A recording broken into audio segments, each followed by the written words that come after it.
A paz do Senhor, eu sou Janaína Botti e nesse vídeo nós vamos comentar no livro de Jó os capítulos 4, 5, 6 e 7. Nós estamos lendo a Bíblia em ordem cronológica.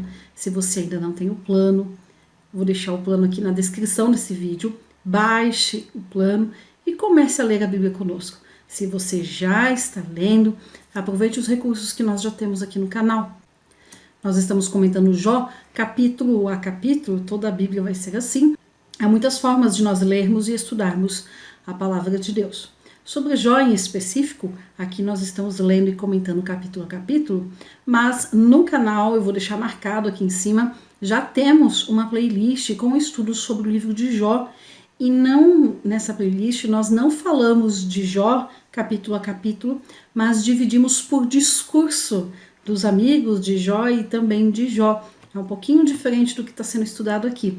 Lá nós vamos de forma mais profunda na teologia, no conjunto de crenças de cada amigo de Jó. Aqui, por estarmos lendo a Bíblia em ordem cronológica, então nós vamos capítulo a capítulo. Muitas pessoas acham o livro de Jó um pouco confuso de ler. Então, cabe explicar o seguinte. Imagine 3 amigos que chegam para consolar Jó. Nós vimos isso aqui no finalzinho do capítulo 2. Eles ficam 7 dias ali com Jó, sentados em silêncio, 7 dias e 7 noites. No capítulo 3, Jó faz o seu lamento, já vimos isso no vídeo anterior. E aqui, a partir do capítulo 4, começa então o que nós chamamos de discursos dos amigos. Vai do capítulo 4 até o 37. Falamos isso na introdução ao livro de Jó. E esses discursos nós podemos então dividir em rodadas de discursos, aí fica mais fácil de entender. Já que percebemos que num capítulo o amigo fala, daí Jó fala, depois o outro amigo. Então se nós dividirmos por discurso, por rodadas de discurso, fica mais fácil de entender. Então a primeira rodada vai do capítulo 4 até ao 14. Eu já vou explicar cada rodada. A segunda rodada de discursos vai do capítulo 15 ao 21. A terceira rodada do 22 ao 27. E a quarta rodada do 32 ao 37. Então, o que é isso? Como eu disse, imagina 3 amigos sentados ali numa roda. Então, assim, um amigo fala, aí Jó responde. Aí o segundo amigo fala, Jó responde. O terceiro amigo fala, Jó responde. A primeira e a segunda rodada, os 3 amigos falam e para cada fala de amigo, Jó responde, Jó se defende. Primeira rodada, segunda rodada.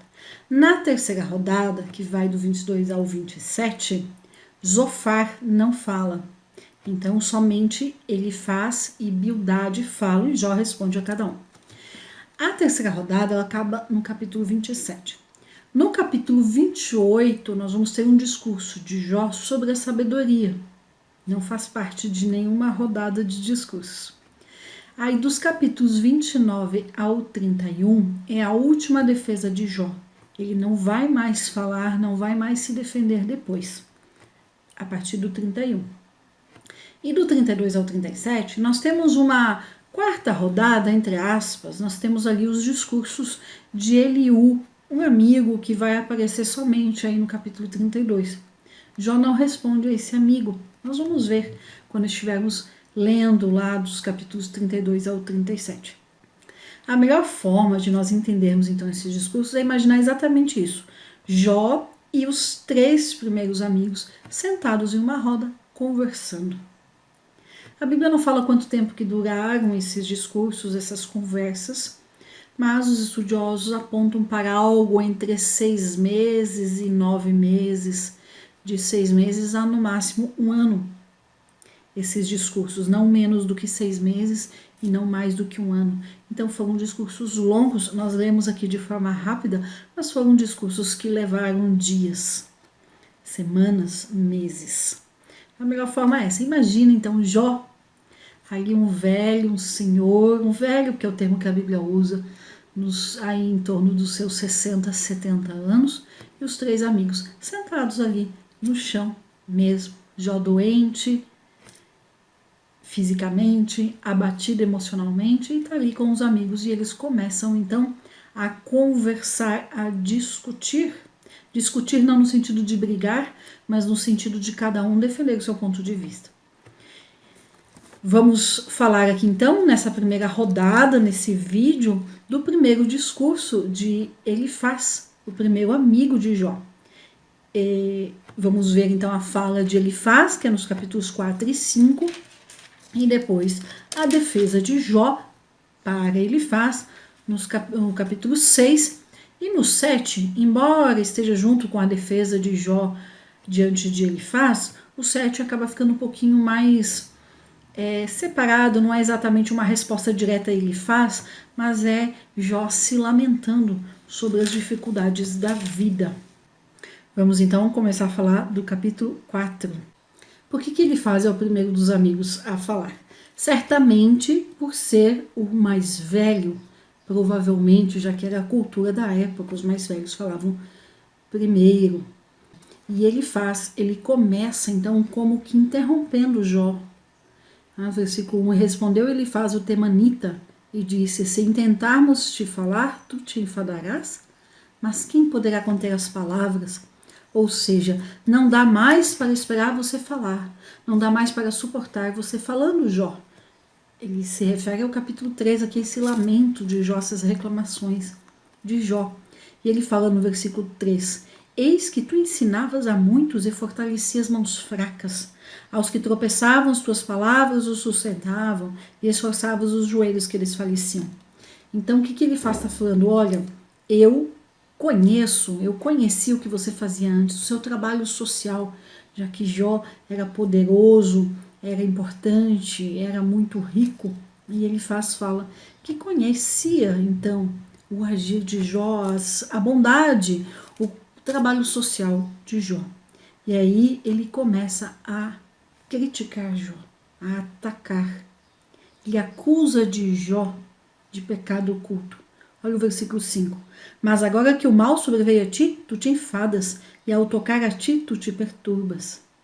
Porventura não era o teu temor, a tua confiança e a tua esperança e a integridade dos teus caminhos? Repensa agora, qual foi o inocente que já pereceu? E onde estão os retos que foram destruídos?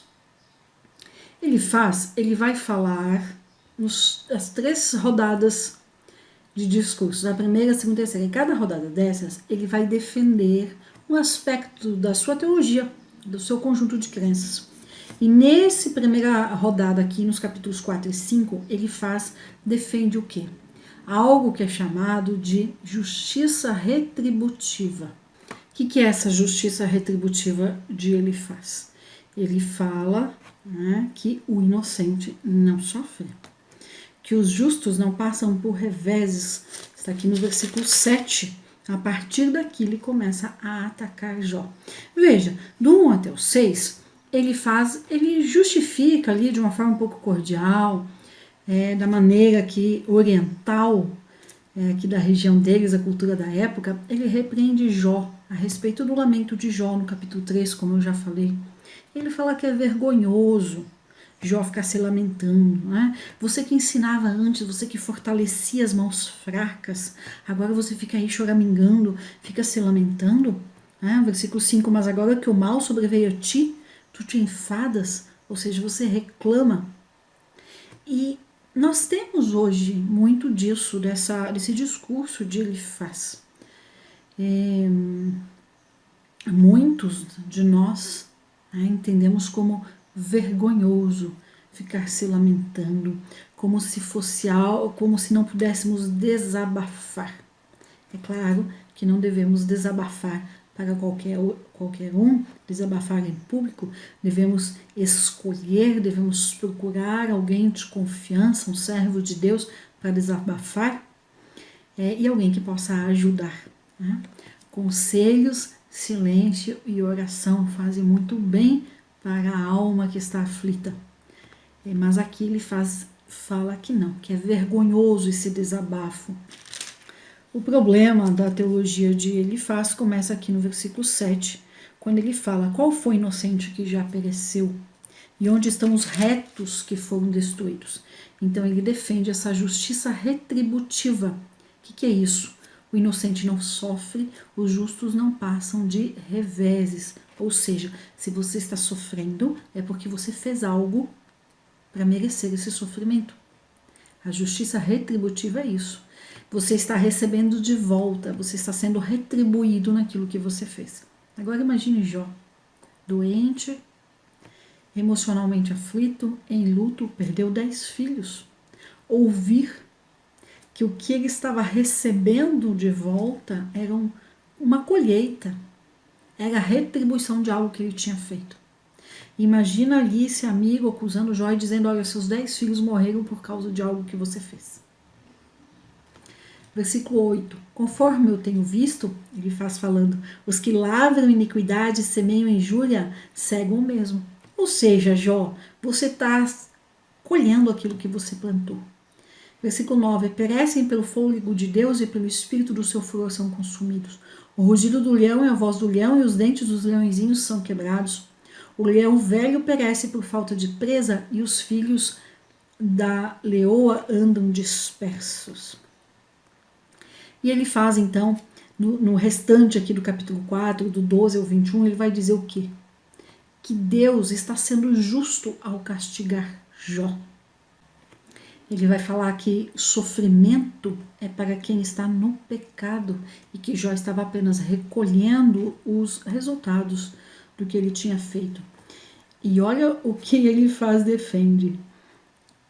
Que o que ele está falando para Jó está sendo inspirado por Deus. Olha o que ele fala no versículo 12. Agora uma palavra me foi trazida em segredo e os meus ouvidos perceberam algo dela. Em imaginações de visões noturnas, quando o sono profundo cai sobre os homens, sobrevieram o meu espanto e o tremor, e se estremeceram todos os meus ossos. Um espírito passou por diante de mim, que fez com que se arrepiasse o cabelo de minha carne. Isso com certeza aconteceu. Parou um vulto diante dos meus olhos, cuja feição eu não conheci, e havia silêncio, e ouvi uma voz que dizia: acaso o mortal será mais justo do que Deus? O homem, porventura, será mais puro do que o seu Criador? Eis que em seus servos ele não confia e atribui loucura aos seus anjos. Quanto mais os que habitam em casas de barro, cujo fundamento está no pó, e que são esmagados mais facilmente que uma traça. Desde a manhã até a tarde são quebrados e se perdem para sempre, sem haver quem faça caso disso. A sua formosura, porventura, não se perde com eles mesmos, morrem e sem sabedoria. Eu não entendo que aqui foi Deus aparecendo para ele, mesmo porque está falando aqui espírito com letra minúscula, não tem nenhum indicativo que seja Deus se mostrando aqui para ele faz, aparecendo para ele faz, falando com ele faz, mas ele faz defende que a fala dele para Jó, a acusação de que Jó está em pecado é de Deus, é inspirada por Deus. E no capítulo 5, ele continua defendendo que Jó é pecador, que Jó só está colhendo aquilo que semeou. O versículo 1. Agora, pois, chama e vê se há quem te responda. Para qual dos santos te voltarás? É certo que a ira destrói o louco e o ambicioso é consumido pela inveja. Eu vi o louco que lançava raízes e na mesma hora amaldiçoei sua habitação. Os seus filhos estão longe da salvação, na porta serão despedaçados e não haverá quem os livre. O livro de Jó é um livro poético, então nós precisamos realmente tirar do sentido poético aqui o que o versículo está dizendo. Quando ele fala, os seus filhos estão longe da salvação, veja, Jó tinha perdido os 10 filhos. Então o que ele está falando aqui? Que Jó é culpado da morte dos filhos. Na porta serão despedaçados e não haverá quem os livre. Eles foram despedaçados, eles morreram por culpa de Jó. É o que ele está dizendo aqui no versículo 4. E olha o 5. A sua colheita comerão os famintos e atirarão até de dentro dos espinhos, e os sedentos beberão a sua fazenda. Ele continua falando, olha, você perdeu tudo por conta do seu pecado. Porque a iniquidade não procede do pó, nem o sofrimento brota da terra. Mas como as faíscas se levantam para voar pelo ar, assim o homem nasce para a aflição. E aí ele dá a solução para Jó. Jó, já que você está em pecado, olha tudo que te aconteceu, então faz o seguinte, Eu, se fosse você, procuraria a Deus e entregaria a Ele a minha causa. Ou seja, Jó, procura a Deus e confessa o teu pecado. Confessa o teu pecado, porque aí quando você confessar o teu pecado, Deus faz coisas grandes, inescrutáveis e maravilhas sem número. Ele dá chuva sobre a face da terra e envia as águas pelos campos. Ele põe os humildes em lugares altos e os enlutados são exaltados num lugar seguro. Jó, você está enlutado, mas olha, se você procurar confessar o seu pecado, Deus vai cuidar disso. Vamos aqui para o versículo 15. Livra o necessitado da espada, da boca dos ímpios e da mão violenta. Esse versículo 15, o que ele faz dizendo? Jó, não é para você isso aqui. Né? Não é para você. Assim, há esperança para o carente, a iniquidade fechará a sua boca. Né? A boca de Jó já estava fechada, ele está apontando isso. Então, né, assim há esperança para o carente. Aquele que está precisando já fica com a esperança. Por quê? Porque a boca de Jó está fechada. O pecador está com a boca fechada. Versículo 17. Eis que ditoso é o homem quem Deus repreende. Não desprezes, pois, a correção do Todo-Poderoso. Realmente, isso é verdade. Né? Ditoso, feliz é o homem a quem Deus repreende. Mas aqui, Deus não estava corrigindo Jó. Ele só estava vendo o exterior. Ele não sabia dos bastidores. Nós sabemos dos bastidores, capítulo 1 e 2. Mas ele não sabia. Aí versículo 18. Porque ele faz a chaga e ele mesmo a liga, ele fere as suas mãos curam. Em 6 angústias te salvará, e na 7ª nenhum mal te tocará. Ele continua defendendo aqui, olha, se você é inocente, nada teria te acontecido. Nenhum mal te tocará, nenhum mal tocará o justo, mas você é pecador já, por isso que você está com essa desgraça toda. Vamos para o versículo 24. E saberás que há paz em tua tenda e visitarás a tua habitação e não pecarás. Nós já vimos lá em Jó que Jó não estava com paz aqui. Então, ele continua falando, você não está em paz porque você está em pecado. Deste modo também saberás que a tua descendência se multiplicará e a tua posteridade como a erva da terra. Olha o que ele faz. Fala. Né? A tua descendência se multiplicará. Que descendência? Jó tinha perdido toda a descendência, os 10 filhos. E irás na velhice à sepultura como feixe de trigo que se recolhe a seu tempo. Eis que já temos inquirido isso, o qual é assim. Ouve e medita para o teu proveito. Então ele termina o seu discurso aqui falando, olha, preste atenção no que eu te falei, aproveita o que eu te falei, pega esse conselho e age em cima dele. Então ele está dizendo aqui nesses discursos no 4 e no 5, que Jó está sofrendo a consequência do seu pecado, perdeu os filhos, perdeu a colheita, perdeu tudo que tinha por consequência de pecado. Então ele fala assim, Jó, vasculhe a sua mente para saber onde você errou. Aqui no 5, do 1 ao 7, é essa a ideia. Vasculhe a sua mente, procura onde você errou. E aí no 8, vá até Deus, confessa o teu pecado que as coisas começam a mudar. Como eu disse, nós sabemos os bastidores e sabemos que não era exatamente esse o problema de Jó. Não era por causa disso que eu estava sofrendo. E aí no 6, nós vamos ver então a resposta de Jó para Elifaz. Olha só, dos versículos 1 ao 7. O versículo 2. Se pesassem de modo justo a minha queixa e juntamente a minha miséria fosse posta numa balança, por certamente seria mais pesada do que a areia dos mares, e por isso as minhas palavras têm sido engolidas. O que ele está falando? Não tenho palavra para falar, eu engoli as palavras, porque eu estou sem palavra, estou sem resposta. Porque estão em minhas flechas do Todo-Poderoso, cujo veneno ardente suga o meu espírito. Os terrores de Deus combatem contra mim. E aí vai falando aqui, ou se comerá o que é insípido sem sal, ou haverá sabor na clara do ovo? O que ele está dizendo? Que as palavras de Elifaz não tem nexo, não tem sabor, como a clara do ovo não tem sabor, não tem gosto.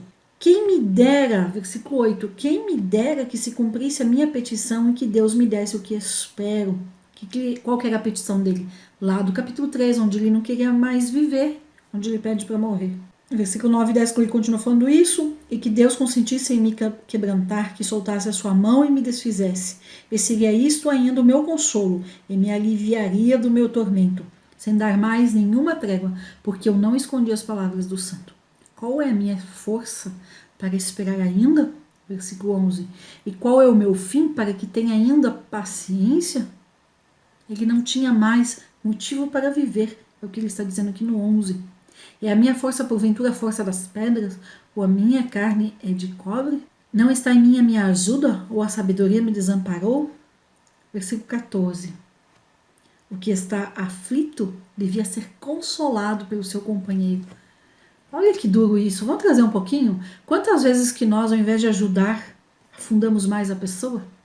Quantas vezes, e aí não me colocar no lugar de Jó, mas vamos nos colocar no lugar dos amigos de Jó, que ao invés de ir e dar uma palavra de ajuda, de apoio, empurramos a pessoa mais ainda para baixo. O silêncio, ele é melhor do que uma palavra não dita certa no tempo certo. Versículo 14. O que está aflito devia ser consolado por seu companheiro, mesmo se abandonasse o temor do onipotente. Meus irmãos, mentindo-me aleivosamente, me trataram como um ribeiro, passaram como correntes impetuosas, que estão escondidas pela geada e encobertas com a neve. Amigos, ele faz, você está sendo aqui frio, gelado como a neve? Você não teve compaixão? Você não teve cuidado nenhum? Você não me consolou? Versículo 18. Separam-se do caminho do seu rumo, sobem ao vácuo e se perdem. Os caminhantes de Temaus vêm, os caminhantes de Sabá esperaram por eles. Mas foram envergonhados por sua esperança, porque chegando ali acharam-se confusos. Já está falando o quê? Que ele está envergonhado, porque ele ficou esperando os amigos falarem algo, terem compaixão, expressarem bondade, e isso não estava acontecendo. Olha o versículo 21. Agora, certamente, como ele sois vós, que ao verem a minha tortura temestes. Por acaso tenho dito eu, trazei-me e oferecei-me a mim da vossa fazenda? Então, Jó, nos versículos 22 e 23, ele vai dizer assim, olha, eu não pedi ajuda de vocês, não. Vocês vieram aqui porque vocês quiseram. Versículo 24. Ensinai-me e eu me calarei. Fazei-me entender no que errei. Você está me acusando de pecado? Ele faz. Me mostra onde eu errei. Quão fortes são as palavras de retidão, mas o que é que repreende o vosso argumento? Pensais em me censurar por palavras, visto que os discursos de um desesperado são como o vento? Também lançais sorte sobre o órfão e fazeis uma cova diante do seu amigo?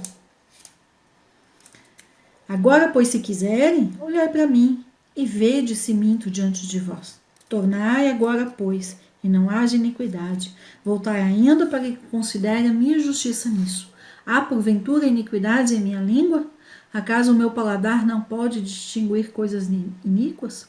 Jó está aqui falando, que ele não tinha iniquidade. Nós vamos voltar depois nesse assunto e mostrar onde Jó errou aqui, entre aspas, nas suas falas. Não é o momento agora. Mas aqui ele está questionando, ele faz. Você está me acusando de pecado? Não tenho pecado. A minha língua não tem iniquidade. E aí, diante aqui do capítulo 6, onde Jó se defende, onde ele repreende os amigos, ele fala, eu não tenho pecado, você está me acusando indevidamente. E olha só, vocês vieram aqui para me consolar. Eu tinha que ser consolado, mas vocês não estão fazendo isso. Vocês estão sendo frios, como geada e encobertos com a neve. Me mostra, me ensina onde eu errei. Ele se defende aqui. E aí no capítulo 7, Jó volta a se lamentar. O capítulo 7 é um capítulo de lamento, onde ele vai falar das dificuldades da vida e do que ele está sofrendo. Pensa, está ali doente fisicamente, enlutado porque perdeu 10 filhos. E o amigo vem e acusa ele de pecado e fala, você perdeu os filhos por sua causa. Não deve ter sido fácil para Jó ouvir isso.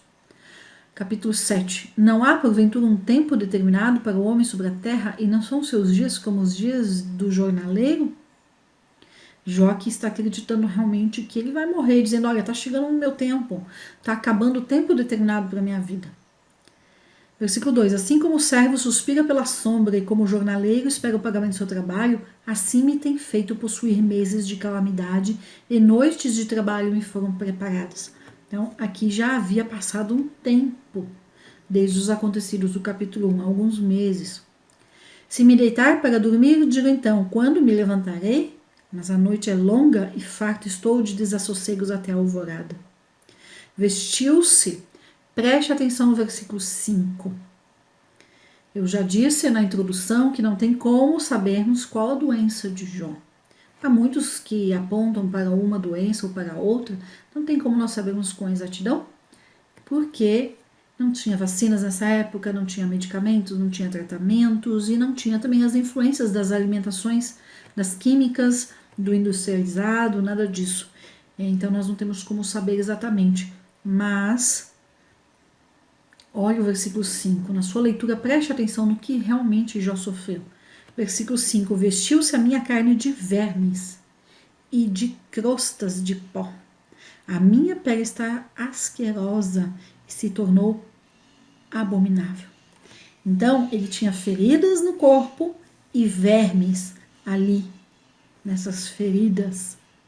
E ainda soltava uma secreção nessas feridas, né? Quando essas crostas de pó, porque tinha a secreção e aí vinha o pó e grudava e criava aquela crosta.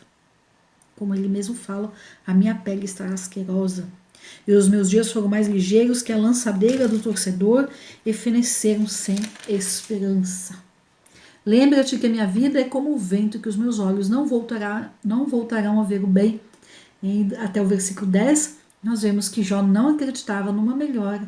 Ele não acreditava, ele realmente cria que ele ia morrer. O versículo 9 fala isso. Assim, aquele que desce ao sepulcro não tornará a subir. Não voltará nunca mais para sua casa, nem conhecerá mais o seu lugar. Aí do 11 em diante, ele fala diretamente com Deus. Portanto, eu não refrearei a minha boca, falarei na angústia do meu espírito e me queixarei na amargura da minha alma. Ou seja, eu estou morrendo mesmo, então que diferença que vai fazer o que eu falo ou o que eu deixo de falar? Sou eu acaso o mar enfurecido ou a baleia para que me ponhas uma guarda? Quando digo a minha cama me consolará, a minha cama atenuará as minhas queixas. Então me quebrantas com sonhos e me assombras com visões. E assim a minha alma teve por melhor o estrangulamento e quis a morte mais do que esses meus ossos. Aborreço a minha vida, pois não tenho que viver para sempre. Deixai-me, porque os meus dias são vaidade. Ele está pedindo para Deus para morrer. O que é o homem para que o engrandeças e ponhas sobre ele o teu coração? E o visites todas as manhãs e a cada momento o proves? Até quando não me deixarás, nem me soltarás até que engula minha saliva?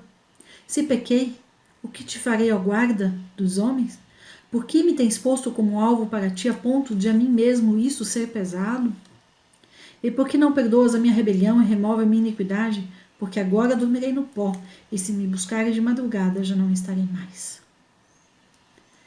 Então, Jó está falando assim, olha, não importa qual que seja o problema, não importa onde eu pequei, já é tarde demais, me deixa dar o último suspiro. Nesse capítulo 7, então, Jó se volta ali para se lamentar, falar do quanto ele está sofrendo fisicamente, de que não encontra paz nem quando vai dormir, não consegue descansar o suficiente, não consegue descansar bem. Ele pergunta, que pecado, que mal eu cometi?